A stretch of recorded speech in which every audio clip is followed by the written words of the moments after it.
He fired me to hire his friend with no skills, so I plotted my revenge and made the board fire him instead, publicly and swiftly. We needed someone who fits our culture, Trevor said, leaning back in his leather chair with a satisfied smile. I'm sure you understand.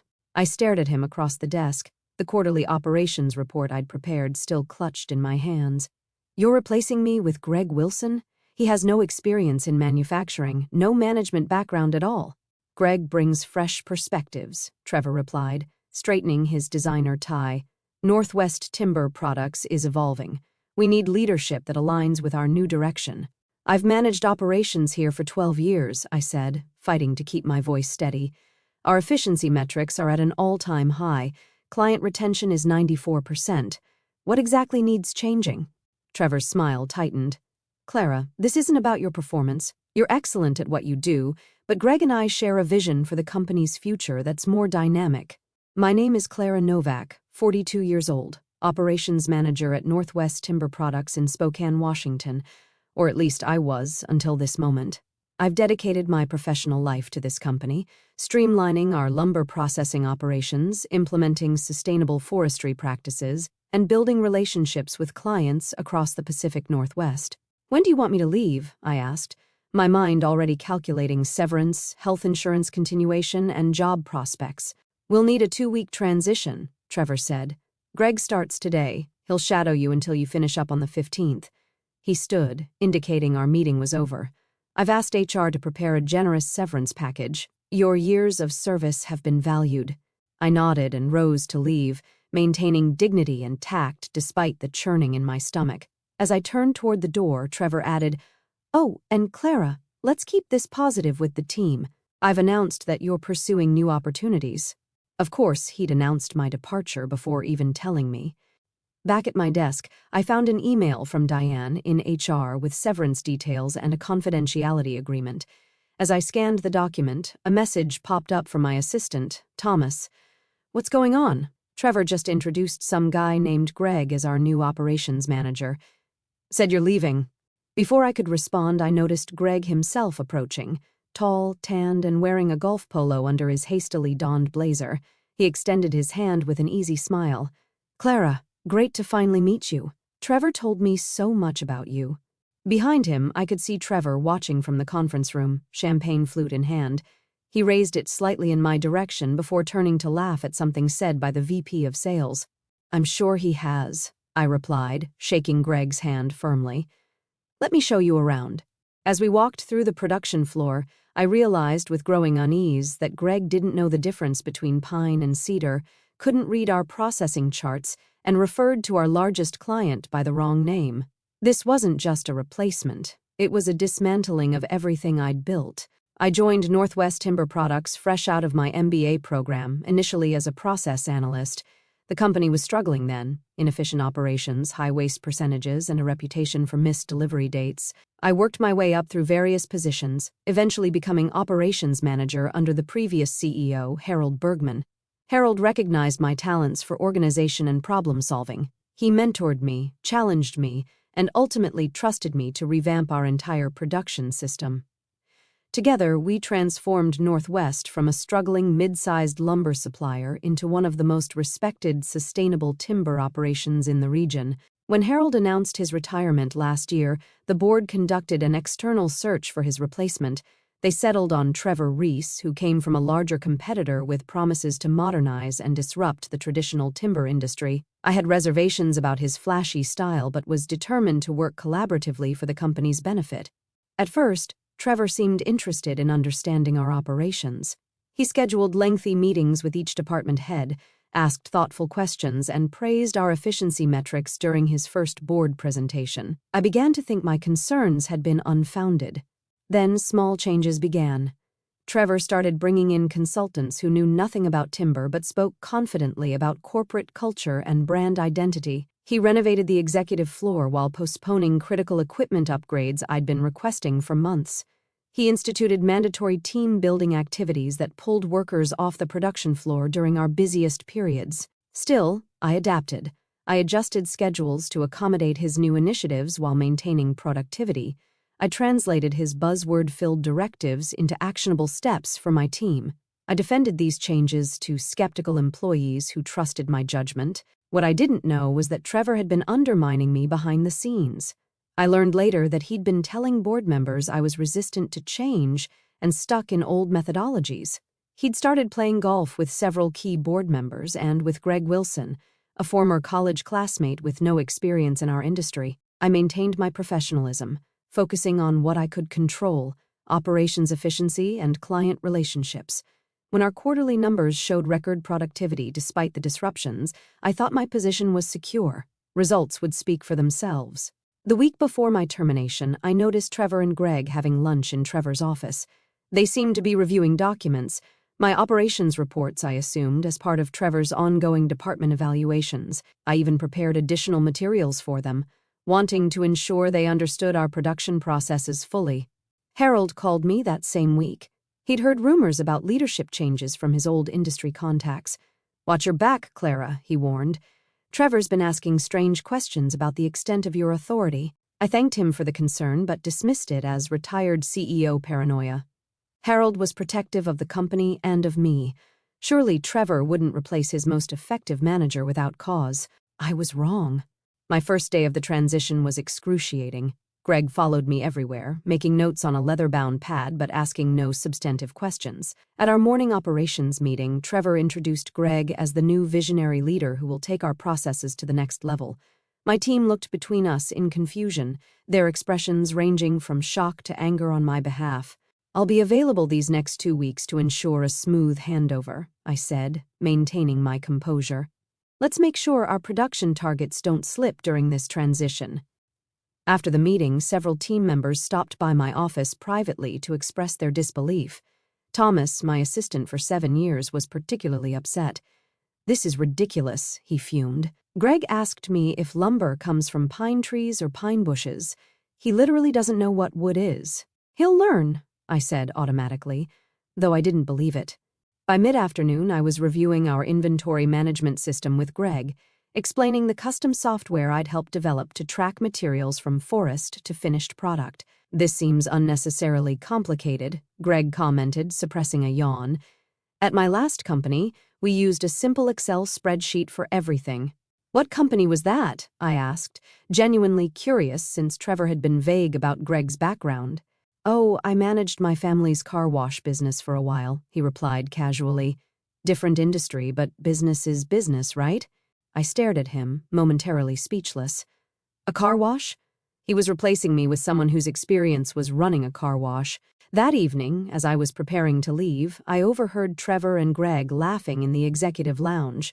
The door was partially open, and their voices carried clearly. "She's still explaining systems like I'm actually going to use them," Greg chuckled. "Wait till she finds out we're outsourcing half the operations management to that consulting firm," Trevor responded, making my blood run cold. "The board doesn't know that part yet," he continued. "Let's get Clara out the door first, then present the consultancy as a cost-saving measure. Between your salary and the consultants, we're still spending more, but the board only sees the headcount reduction." "And you're sure about my compensation package?" Greg asked. That signing bonus seemed almost too good to be true. "Worth every penny to have someone who will support my vision instead of questioning everything with her efficiency metrics and sustainable practices," Trevor replied. I stepped away silently, my mind racing. This wasn't just about replacing me with a golf buddy. They were dismantling my entire department, potentially jeopardizing the operations I'd spent years perfecting, and they were misleading the board about the financial implications. Back in my office, I sat heavily in my chair, staring at the operations manual I'd been updating for Greg. 12 years of dedication reduced to a 2-week transition that was clearly just for show. My team would likely be next on the chopping block once the consultants identified redundancies. I felt a complex mix of emotions: anger, betrayal, concern for my team, and worry for the company itself. Northwest wasn't just my employer. It had been my professional home. As I packed my bag to leave, I noticed the board meeting agenda for next month sitting in my inbox, sent to me by mistake since I would no longer be employed when it occurred. I read it slowly, an idea beginning to form. Perhaps this transition wouldn't go exactly as Trevor planned. The next morning, I arrived early to find Diane from HR waiting by my office. "Clara, I need the signed severance agreement today," she said apologetically. "Trevor's asking for it." I had deliberately not signed the document yet, using the time to review my options. "I'm still consulting with my attorney," I explained. "The non-compete clause seems unusually restrictive." Diane lowered her voice. "Between us, I agree, but Trevor insists it's non-negotiable. I understand. I'll have my decision by tomorrow." As Diane left, my desk phone rang. It was Elaine Robinson, a board member who had worked closely with Harold before his retirement. "Clara, are you free for lunch today?" she asked without preamble. "I've just heard some disturbing news." Hope flickered briefly. Perhaps the board would intervene. "I can make time," I replied. We met at a small cafe well away from the office. Elaine, in her 60s with a no-nonsense demeanor that had made her successful in the timber industry, got straight to the point. "Trevor told the executive committee you requested to leave," she said, stirring her coffee. "Said you were burned out and recommended Greg as your replacement. Several of us were surprised, but he presented it as a done deal." "That's not what happened," I said, careful to state facts without emotional coloring. "He terminated my position and had already hired Greg before informing me." Elaine's expression hardened. "I suspected as much. Trevor's been making unilateral decisions, despite board governance requirements. Unfortunately, he's convinced the board chair, James, that he needs operational freedom to modernize the company." "So there's nothing to be done?" I asked. "Not officially, not yet. James won't call a special meeting just for a personnel change, even at your level. Our next full board meeting isn't for 2 weeks. My shoulders slumped slightly. 2 weeks was after my last day. "However," Elaine continued, "I'd like to invite you to that meeting as my guest. It's unusual, but not unprecedented. You've presented to the board before, and I can request your attendance for questions on operations during the transition." "Trevor won't like that." "Trevor doesn't need to know until the day of the meeting," she replied with a hint of steel in her voice. "In the meantime, document everything, especially any plans that contradict what the board has approved." I left lunch feeling cautiously optimistic. If I could present the facts directly to the board, perhaps Trevor's plans would be scrutinized more carefully. That afternoon, I met with Trevor to discuss the transition timeline. I decided to test the waters. "I've been thinking about the severance agreement," I began. "I'm concerned about the non-compete restrictions." Trevor's smile didn't reach his eyes. "They're standard for executives. You know too much about our operations to allow you to work for competitors. Then perhaps we should discuss an adjustment to the compensation, given the restrictions' impact on my employment prospects." His expression hardened. "The package is as generous as it gets. If you're unhappy with it, we could revisit whether a severance is offered at all." The threat was clear. I nodded and retreated, deciding to sign the agreement while I considered my options. Later that day, I overheard Greg on a call in the conference room, the door ajar. "The transition's going fine. She suspects nothing. Yes, the outsourcing proposal is ready. No, the board won't see the full cost implications until it's implemented." When he emerged, I was reviewing production reports at a nearby desk. He startled slightly upon seeing me. "How much did you—" he began, his friendly facade dropping momentarily. "Hear what?" I replied innocently. "I was just updating these reports for you." Greg seemed appeased but remained wary. "That evening, I discovered my email access had been restricted in preparation for your departure 2 weeks early. When I called IT, they confirmed the directive had come from Trevor directly. The message was clear. They didn't trust me with information, even during the transition period. Whatever Trevor and Greg were planning, they didn't want me to see it. I needed to find out what it was, and quickly. With my email access restricted, I had to get creative. I still had physical access to the building and my regular systems. They needed me to train Greg, after all. During our morning review of client accounts, I suggested we look at the upcoming contract renewals. "We have Wilson Construction's renewal next month," I explained, pulling up the file. "They've been with us for 8 years and account for 12% of our revenue." Greg shifted uncomfortably. "Trevor mentioned Wilson. I think he's handling that personally." "That's unusual," I said, watching his reaction carefully. "The operations team typically manages our major account renewals since we coordinate the production schedules." "New processes," Greg replied vaguely. "Part of our modernization." Later, I casually asked Janice from accounting about the Wilson contract while we waited for coffee in the break room. "Oh, didn't you hear?" she whispered. Trevor's brother-in-law just became their new purchasing director. Trevor took him golfing last weekend. The pieces started coming together. I spent my lunch break in the company archives reviewing board minutes from Trevor's hiring. His mandate had been clear: maintain Northwest's industry-leading sustainable practices while improving profitability. Nothing about outsourcing operations or restructuring client relationships. That afternoon, I received a text from Harold. Heard Wilson Construction is getting a sweetheart deal from NW, price 0.15% below market. This true? If Trevor was slashing prices for his brother-in-law's company while cutting experienced staff, he wasn't just restructuring, he was potentially compromising the company's financial stability for personal connections. I needed proof, but with my email restricted, I couldn't access the new contract drafts. Then I remembered Thomas still had full system access. I need to train Greg on the contract management system, I told Thomas. Can you pull up the latest Wilson draft for us? Thomas did so without question, and I quickly scanned the document while ostensibly showing Greg the system's features. The pricing was indeed significantly below our standard rates, with unusually generous payment terms. Most concerning was a clause granting Wilson Construction preferred allocation during supply shortages, something we'd never offered any client. Is this the final version? I asked Greg casually. Trevor's reviewing it one more time, he replied. He's really focused on securing this renewal. I nodded, memorizing the key details before closing the file. Just wanted to show you where to find these in the system. That evening, I called Elaine. Trevor's giving preferential terms to his brother-in-law's company, I explained. Below market pricing and supply guarantees that could impact our other clients. Can you prove it? Elaine asked. I've seen the contract draft, but I don't have a copy. We need documentation, Clara. The board won't act on hearsay. I hesitated, then made a decision. I think there's more happening. The outsourcing plan Greg mentioned might connect to this. If Trevor's redirecting resources to favored clients while cutting internal expertise, it could compromise our operations and sustainability commitments. If you can prove that, Elaine said, the board would definitely need to review such fundamental changes. The next morning, Trevor called me into his office, his expression cold. It's come to my attention that you've been accessing files outside your transition duties, he said without preamble. Given your reluctance to embrace these changes, we think it's best to end your employment immediately rather than continuing the 2-week transition. I felt surprisingly calm. On what grounds? We don't need grounds with at-will employment, as you know, but if you prefer, I can cite breach of confidentiality or failure to support company directives. I see.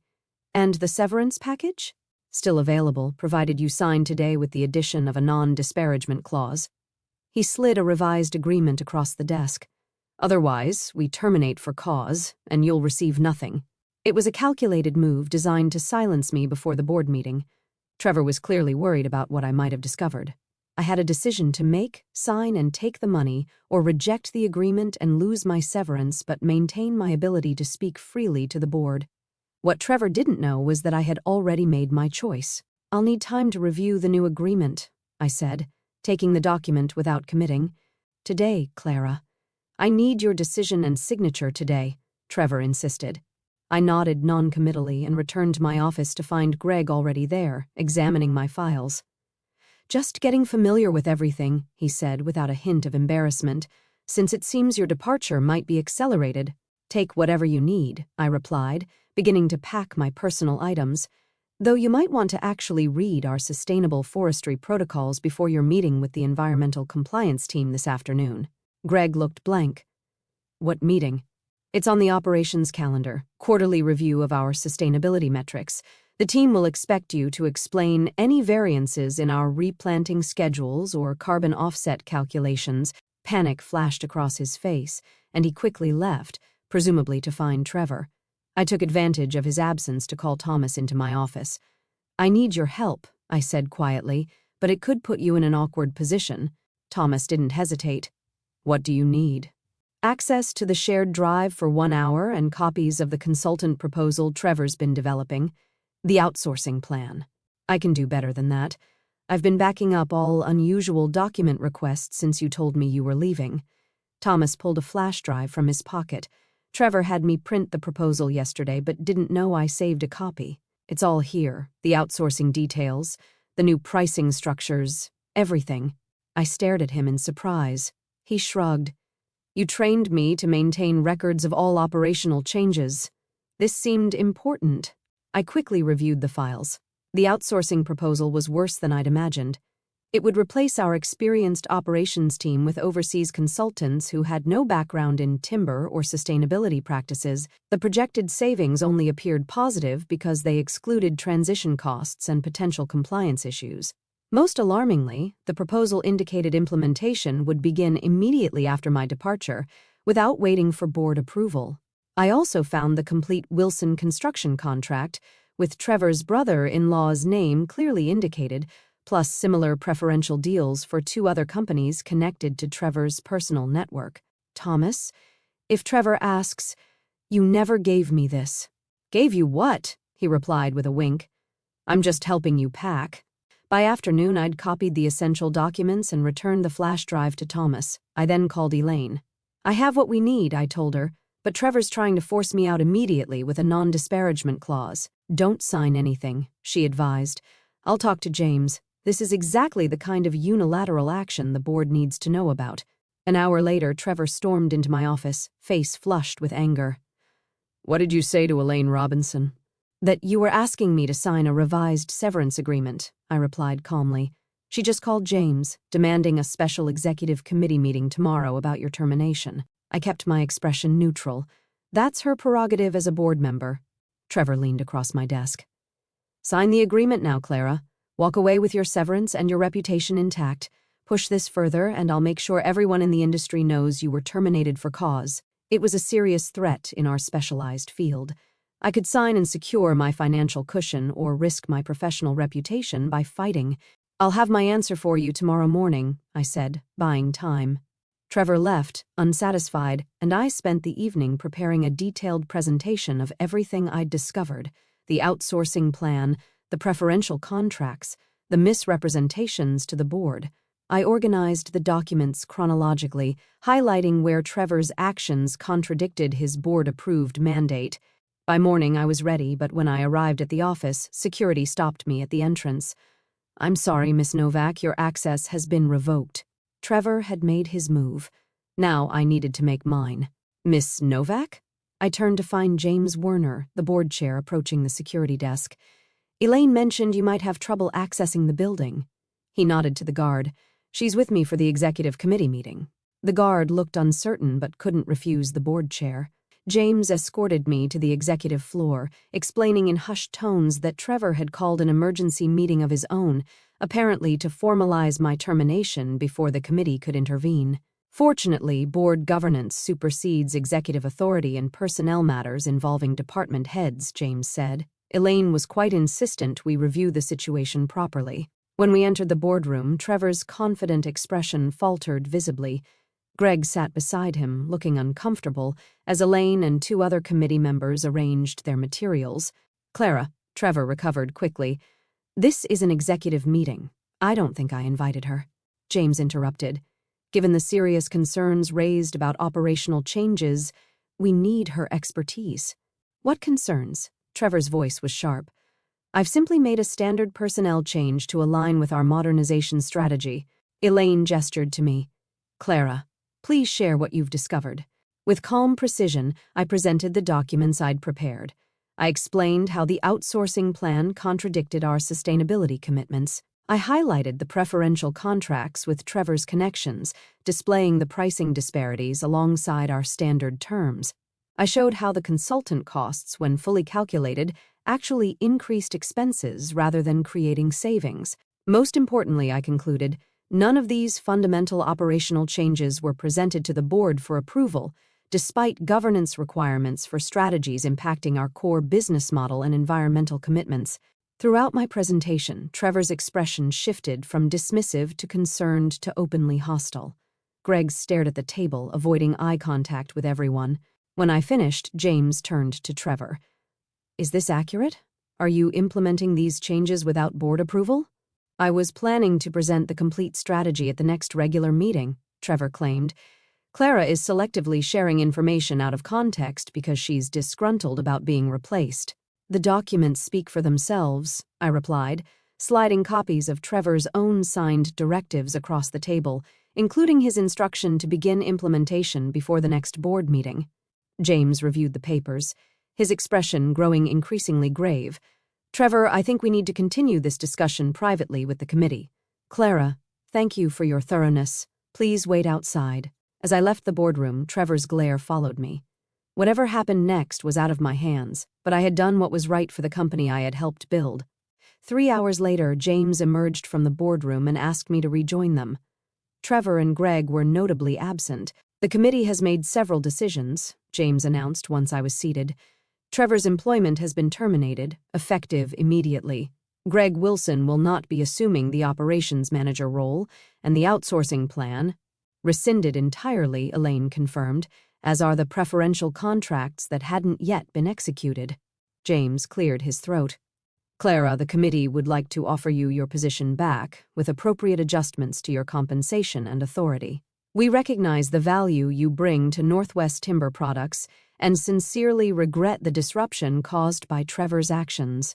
I considered the offer carefully.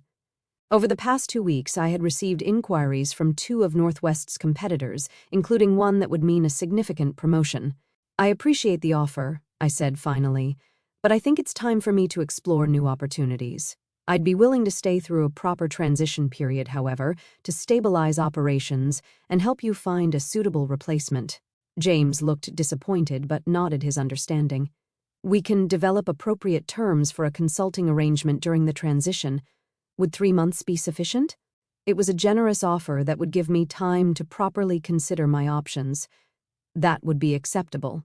As the meeting concluded, Elaine walked me to the elevator. "Trevor didn't go quietly," she confided. "Threatened legal action, claimed you had violated confidentiality." James informed him that pursuing such claims would trigger a comprehensive audit of his decisions since joining Northwest. I smiled slightly. "And Greg?" "Left immediately after Trevor was escorted out. Apparently running a car wash didn't prepare him for this level of corporate governance." 2 weeks later, I accepted a position as operations director with a sustainable building materials manufacturer, overseeing their expansion into engineered timber products. Several of my team members eventually joined me there. Northwest Timber Products continues operations with renewed commitment to the sustainable practices I helped establish. I still consult with them occasionally, proof that doing what's right can lead to unexpected new beginnings.